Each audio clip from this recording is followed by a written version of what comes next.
മഞ്ചേരി ടൗണിൽ പ്രകൃതിയോട് ഇണങ്ങിയ ഒരു സ്വപ്ന വില്ല.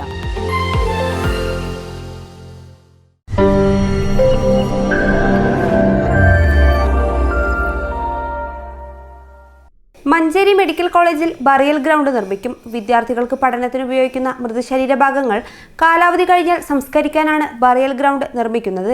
മഞ്ചേരി മെഡിക്കൽ കോളേജിൽ 1.5 കോടി രൂപ ചെലവ് വരുന്ന ബറിയൽ ഗ്രൗണ്ട് സജ്ജമാക്കാൻ ടെൻഡർ നടപടിയായി. അടുത്ത മാസം നിർമ്മാണം തുടങ്ങും. അക്കാദമിക് ബ്ലോക്കിന്റെ പിറകിലെ 10 സെന്റിലാണ് പ്രത്യേക അറകളിലായി പ്രത്യേക ശ്മശാനം നിർമ്മിക്കുന്നത്. ശരീരഭാഗങ്ങൾ മണ്ണിൽ ചേർന്നാൽ അസ്ഥികൂടങ്ങൾ വീണ്ടും പുറത്തെടുത്ത് പഠനത്തിന് ഉപയോഗിക്കാൻ കഴിയുന്ന രീതിയിലായിരിക്കും സംസ്കരണം. അറകളിൽ മണൽ നിറച്ച് അഴുകാനുള്ള രാസവസ്തുക്കൾ ഉപയോഗിച്ച് എല്ലുകൾ വീണ്ടെടുക്കാൻ കഴിയുന്ന രീതിയിലാണ് ഗ്രൗണ്ട് പാകപ്പെടുത്തുക. അനാട്ടമി വിഭാഗത്തിന് കീഴിലാണ് ഗ്രൗണ്ട് സജ്ജീകരിക്കുന്നത്.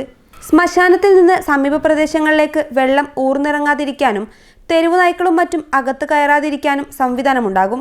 നാഷണൽ മെഡിക്കൽ കമ്മീഷൻ വ്യവസ്ഥയനുസരിച്ച് നിശ്ചിത എണ്ണം മൃതദേഹം ഓരോ വർഷവും കോളേജിൽ സൂക്ഷിക്കണം. മൃതശരീരങ്ങളുടെ എണ്ണം കുറവായതിനാൽ കോഴിക്കോട്, തൃശൂർ മെഡിക്കൽ കോളേജുകളിൽ നിന്നും ശരീരഭാഗങ്ങൾ എത്തിച്ച് നിലവിൽ സൂക്ഷിക്കുകയാണ്. News desk PTV Kerala.